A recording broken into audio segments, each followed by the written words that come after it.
Hello everybody, welcome to Falcon computer academy. मैं हूं केवल विजय और मैं आज आपको कोरोडा X6 में लेक्चर नंबर 37 पढ़ाने जा रहा हूं।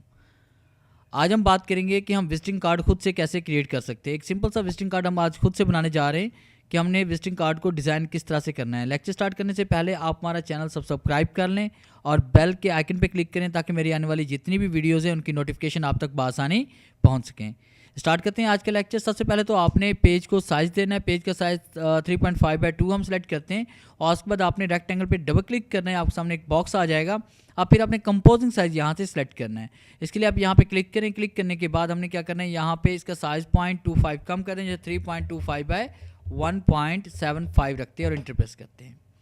और इंटर प्रेस करने के बाद उसके बाद आप कीबोर्ड से Ctrl+Q का बटन प्रेस करें और फिर उसके बाद आपने प्लस का बटन प्रेस करना है और उसके बाद आपने डबल क्लिक करना है या फिर आपने शेप टूल पे क्लिक करेंगे या फिर F10 प्रेस करेंगे। तो फिलहाल शेप टूल पे क्लिक करते हैं। इस पॉइंट को सिलेक्ट करें, इसको यहाँ से डिलीट कर लें। फिर उसके बाद आपने इस पॉइंट पे क्लिक करते हुए आपने इसको इस तरफ लेके आना है और उसके बाद आपने यहाँ पे राइट क्लिक करना है। राइट क्लिक करने के बाद आपने टू कर पे क्लिक करना है और इस पॉइंट पर क्लिक करते हुए इसे हम इस तरफ लेके आएंगे, ये इस तरह से। तो इस तरह से आप कोई भी डिज़ाइन इसमें क्रिएट कर लेंगे ये। और डिज़ाइन क्रिएट करने के बाद आप इसमें कोई भी कलर फिल करेंगे, जैसे मैंने यहाँ ब्लैक कलर फिल कर दिया। और उसके बाद फिर आप यहाँ पे क्लिक करें। क्लिक करने के बाद सेंटर में क्लिक करते हैं, शिफ्ट प्रेस करेंगे, राइट क्लिक करके हम इसमें एक कॉपी क्रिएट करेंगे इस तरह से और इसमें कलर फिल कर देंगे, जैसे मैंने ये ब्लू कलर फिल कर दिया। अब इतना कुछ कर लेने के बाद फिर अगर आप इसमें टेक्स्ट लिखना चाहते हैं तो टेक्स्ट लिखने के लिए हमने क्या करना है, टेक्स्ट टूल पर क्लिक करते हैं, इस जगह क्लिक करेंगे और यहाँ पे टेक्स्ट टाइप करते हैं। जैसे मैंने यहाँ पे टाइप कर लिया फाल्कन, इंटर प्रेस करते हैं एंड कंप्यूटर अकेडमी। और उसके बाद आपने एरो पे क्लिक करना है। एरो पे क्लिक करने के बाद यहाँ पे क्लिक करते हुए इसको हम इसका साइज़ यहाँ से कम कर लेंगे। और साइज़ कम कर लेने के बाद आपने Ctrl+K प्रेस करना है। फिर इसके बाद आपने कोने पे क्लिक करना है। यहाँ पे क्लिक करके आप इसका साइज़ यहाँ से बढ़ा देंगे। और साइज़ बढ़ाने के बाद आपने इन दोनों ऑब्जेक्ट्स को, दोनों टेक्स्ट को आपने सेलेक्ट करना है और कीबोर्ड से C का बटन प्रेस करेंगे। और फिर इसके बाद यहाँ पर क्लिक करते हुए इसको हम नीचे एडजस्ट करेंगे या इसको सेंटर में ले आएंगे इस तरह से। फिर इसके बाद आपने इसका फ़ॉन्ट साइज़ चेंज करना है। यहाँ पर क्लिक करते हैं। क्लिक करने के बाद आपने इसका फ़ॉन्ट साइज़ यहाँ पर चेंज करेंगे। उसके बाद हम टेक्स्ट पे यहाँ पे कोई भी कलर अप्लाई करते हैं, जैसे मैंने यहाँ पे रेड कलर अप्लाई किया या। और फिर उसके बाद आपने इसकी कॉपी क्रिएट करनी है। राइट क्लिक करके आपने इसकी कॉपी क्रिएट करनी है। फिर हम यहाँ पे क्लिक करते हैं। क्लिक करने के बाद आपने बिट मैप पे आना है। बिट मैप पे क्लिक करने के बाद आपने कन्वर्ट टू बिट मैप पे क्लिक करना है। और फिर उसके बाद आपने यहाँ पे ओके क्लिक करना है। इन दोनों कमांड्स को सेलेक्ट करना है आपने। ये देखिए ऑलरेडी पहले से सेलेक्ट ही होती है। और उसके बाद जैसे हम ओके क्लिक करेंगे तो ये बिट मैप में कन्वर्ट हो जाएगा। आज पे हम प्लास्टिक इफेक्ट अप्लाई करना चाहते हैं तो प्लास्टिक इफेक्ट के लिए आपने दोबारा बिट मैप मेन्यू पे क्लिक करना है और उसके बाद यहाँ पे क्लिक करेंगे एडिट बिट मैप पे। और जैसे हम एडिट बिट मैप पे क्लिक करेंगे तो ये देखिए आपके सामने यहाँ पे कोरल ड्रा का फोटो पेंट प्रोग्राम ओपन हो जाएगा। ये प्रोग्राम जो ओपन होगा तो ये देखिए नीचे टास्क बार पे इसका नाम आ रहा है। आप इसको ओपन करें। ओपन करने के बाद आपने इस पर प्लास्टिक इफेक्ट अप्लाई करना है। प्लास्टिक इफेक्ट अप्लाई करने के लिए आपने इफेक्ट पे आना है, टेक्सचर पे आएंगे और उसके बाद आपने प्लास्टर पे क्लिक करना है। जैसे हम प्लास्टर पे क्लिक करेंगे तो ये देखिए आपके ऊपर टेक्स्ट के ऊपर ये इफेक्ट अप्लाई हो चुका है। तो यहाँ पे क्लिक करके हम इसका साइज़ चेंज कर सकते हैं, इसमें स्टाइल इसका चेंज कर सकते हैं, इसकी डिप्थ स्मूथनेस वगैरह हम इसमें चेंज कर सकते हैं। तो इस तरह से आपने ये इफेक्ट अप्लाई करना है। इफेक्ट अप्लाई करने के बाद आपने ओके क्लिक करना है। अगर आप इसमें कोई और भी इफेक्ट देना चाहते हैं तो उसके लिए आपने दोबारा इफेक्ट पे आना है, टेक्सचर पे आएंगे। टेक्सचर पे आने के बाद इसमें वॉल इफेक्ट भी आप दे सकते हैं, इसमें आप यहाँ पे कैनवस का भी दे सकते हैं, इसके अंदर आप एलिफेंट भी दे सकते हैं। बहुत सारे इसमें जो हमारे पास इफेक्ट्स पड़े हुए हैं। तो हम फिलहाल स्टूडेंट पे क्लिक करते हैं और उसके बाद आपने ओके क्लिक करना है। ओके क्लिक करने के बाद आपने क्लोज पे क्लिक करना है और उसके बाद यस पे क्लिक करेंगे तो यही टेक्स्ट आपका कोरल ड्रा में आ जाएगा।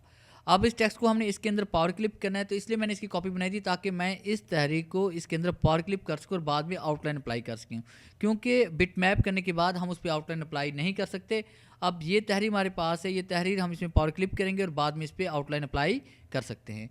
तो आपने टेक्स्ट पे क्लिक किया। क्लिक करने के बाद आपने इफेक्ट पे आना है, पावर क्लिप पे आना है, प्लेस इनसाइड फ्रेम पे क्लिक करें और यहाँ पे क्लिक करें। तो ये देखें इसके ऊपर आपने ये इफेक्ट अप्लाई कर दिया। और शिफ्ट साइज को सिलेक्ट करें, कीबोर्ड से C का बटन प्रेस करें ताकि ये सेंटर में आ जाए। और इसके ऊपर आउटलाइन अप्लाई करने के लिए आपने F12 प्रेस करना है। F12 प्रेस करने के बाद यहाँ पे इसको हम साइज दे रहे हैं, जैसे मैंने 3.0 दिया। और उसके बाद आउटलाइन में वाइट कलर की अप्लाई कर रहा हूँ ताकि मैं इस पर शेडो इफेक्ट भी अप्लाई कर सकूँ। और फिर उसके बाद आपने बिहाइंड पे क्लिक करना है और ओके क्लिक करें। देखिए आपके पास यहाँ पे आउटलाइन अप्लाई हो जाएगी, मगर आउटलाइन अभी नज़र नहीं आ रही। जैसे हम शेडो इफेक्ट अप्लाई करेंगे तो आउटलाइन यहाँ पे शो हो जाएगी। तो फिर आपने टूल बॉक्स से यहाँ पे क्लिक करेंगे, इसमें ड्रॉप शेडो पे क्लिक करने के बाद क्लिक करते हुए हमने यहाँ पे शेड अप्लाई करना है। और शेड अप्लाई कर लेने के बाद देखिए शेड को इससे थोड़ा सा नीचे करके अप्लाई कर सकते हैं या इसको पूरा पूरा भी अप्लाई कर सकते हैं, तो आपको आउटलाइन यहाँ पे नज़र आ रही है। उसके बाद फिर आपने यहाँ पे क्लिक करने ऊपर प्रॉपर्टी बार से फेथरिंग डायरेक्शन पे, और उसके बाद यहाँ पे आउटसाइड पे क्लिक करेंगे और इसका साइज़ हम 3 या 4 कर लेंगे और इंटर प्रेस करेंगे। देखिए आपके पास यहाँ पे शेड अप्लाई हो चुका है। तो इस तरह से हम शेड भी अप्लाई कर सकते हैं और प्लास्टिक इफेक्ट भी अप्लाई कर सकते हैं। और उसके बाद नेक्स्ट अगर आपके पास कोई मोनोग्राम बना हुआ है अपने इदारे का, अपनी कंपनी का, तो आप मोनोग्राम भी यहाँ पे लगा सकते हैं। कॉन्टैक्ट नंबर वगैरह भी हम यहाँ पे लिख सकते हैं और यहाँ पे एड्रेस वगैरह टाइप कर सकते हैं। जैसे मेरे पास मोनोग्राम मेरे पास पड़ा हुआ है कि हम पेज पर F ड्राइव में पड़ा हुआ है, राइट क्लिक करते हैं, इंपोर्ट पे आते हैं। इंपोर्ट पे आने के बाद मैंने उस ड्राइव में चले जाना है जिस ड्राइव मेरे पास मोनोग्राम पड़ा हुआ है, जैसे कि F ड्राइव में है। और उसके बाद मेरे पास मोनोग्राम ऑल पेजेस में है और उसके बाद यहाँ पे मोनोग्राम हम सेलेक्ट करते हैं और उसके बाद इंपोर्ट पे क्लिक करते हैं। और जैसे इंपोर्ट पे क्लिक करेंगे तो ये देखिए मोनोग्राम यहाँ पे पेज पर मैं इंसर्ट कर चुका हूँ।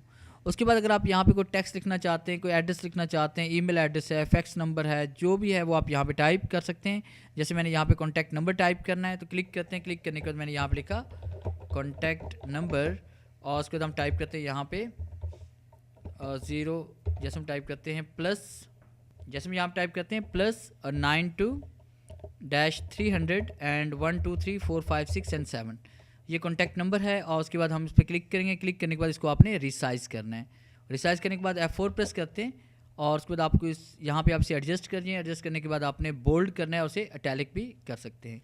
अगर आप अपनी वेबसाइट देना चाहते हैं, कॉन्टैक्ट नंबर के अलावा फैक्स नंबर देना चाहते हैं और व्हाट्सअप का नंबर वगैरह देना चाहते हैं या फेसबुक का देना चाहते हैं, वो भी आप यहाँ डबल क्लिक करेंगे, Ctrl A प्रेस करेंगे और उसके बाद यहाँ पर टाइप करते हैं www.fcaryk.com।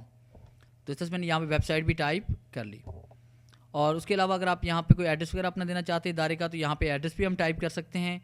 और अगर आप इसके अंदर मज़ीद कुछ और ऐड करना चाहते हैं तो ये हमारे पास यहाँ पे ब्लैक बॉक्स है, यहाँ पर भी हम कुछ लिख सकते हैं। तो ये था हमारा आज का लेक्चर कि हमने खुद से विजिटिंग कार्ड किस तरह से डिज़ाइन करना है। अगर आपको हमारी ये वीडियो अच्छी लगी हो तो काइंडली से लाइक करें, शेयर करें, कॉमेंट्स ज़रूर दें। थैंक्स।